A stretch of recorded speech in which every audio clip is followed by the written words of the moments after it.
Tähtisädetikut on juuri niitä, jotka kun vanhemmat lähtevät räjäyttämään raketteja, niin annetaan lapsille tällaisia käteen ja annetaan sitten tulivälineet ja menkääpä ja sytytelkää niitä.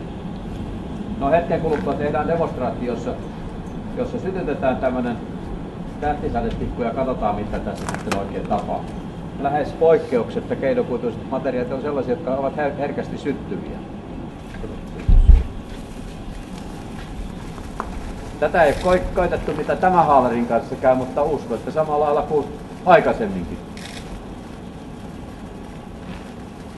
Nythän voi käydä, että joku heittää esimerkiksi tähtisädetikun ja se menee vaikkapa lapsen huppuun tuonne taakse niin, että hän ei itse huomaakaan mitään siitä, eikä ehkä välttämättä vanhemmatkaan.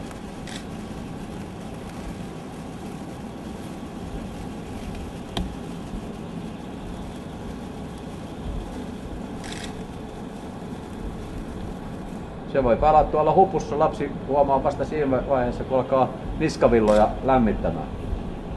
Tässä on ilmeisen kohtuullisen turvallisista vaatteista kuitenkin kysymys, koska tämä ei pala ihan räjähdyksenomaisesti, mutta tuolla sisällä oleva, katsotaanpas mitä sieltä ilmenee, että tämä tulee näkyviin, kun tuo palo vähän kehittyy.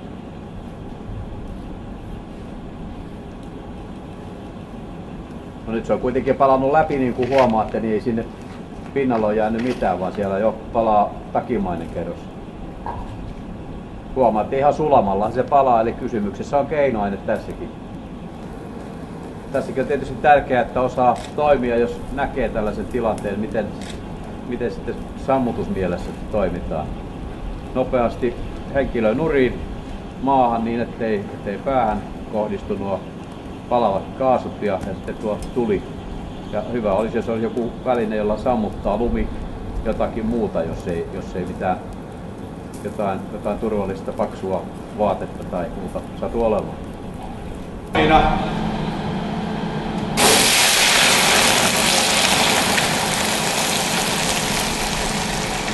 Eli otetaan ne tulppanit pois maljakosta ja heitetään perästyksessään se vesi siihen allaspaloon, niin seuraukset onkin yllättävät. Pahimmillaan se tarttuu ja leviää koko asuntoon se palo.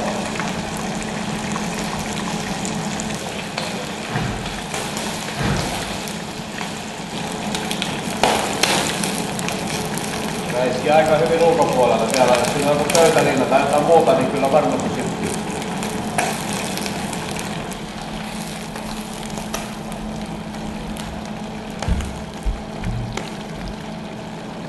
Opetuksena on vaan sille, että tukahduttamalla pitäisi saada sammumaan, eikä missään nimessä mitään vettä eikä nestepitoisia aineita tuollaisia rasvakattilapaloja. No niin. Se rasva, joka siinä kattilaan on laitettu, syttyi palamaan. Antaa se hetken palaa ja sitten vettä. Ja se on huomattavasti suurempi tuo rasvaräjähdys tässä, mitä tuo äskeinen noista tuikkukynttilöistä, koska rasvaakin on jonkun verran enemmän. Mieluummin käsi suorana, ei kurkoteta sinne kattilaan ja tukahdutetaan palo. Ja syttyy varmasti heti uusiksi, kun se on niin kuuma. Tai sitten sammutuspeitto on toinen vaihtoehto, mutta ei missään nimessä vettä saa laittaa. Eli tukahduttamalla sammutetaan.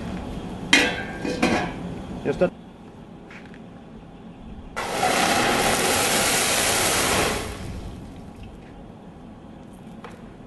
sytyttää itse omat vaatteet ja keittiökaapit ja tiesituulettimen pääsee se tulista hyvin nopeasti.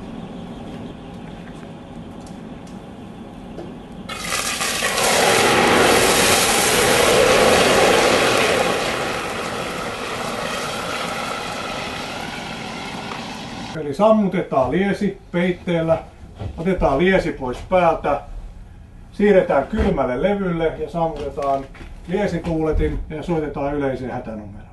Eli se on prosessi, jossa on muutakin kuin pelkkä sammuttaa.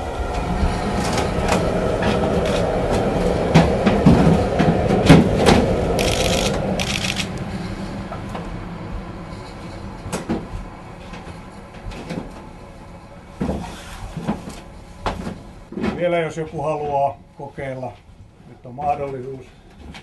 Ilta-Sanomat. No,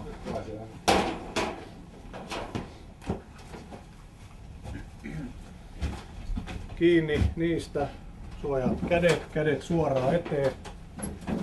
Ja tärkeintä on kerralla laittaa se siihen kattilan päälle, koska nyt kun näitte sen rasvan siellä, jos tuo kastuu rasvaa ja syttyy peitepalaa ja se vedetään hätääntyneen lattialle, niin se palo vaan turhaan leviää.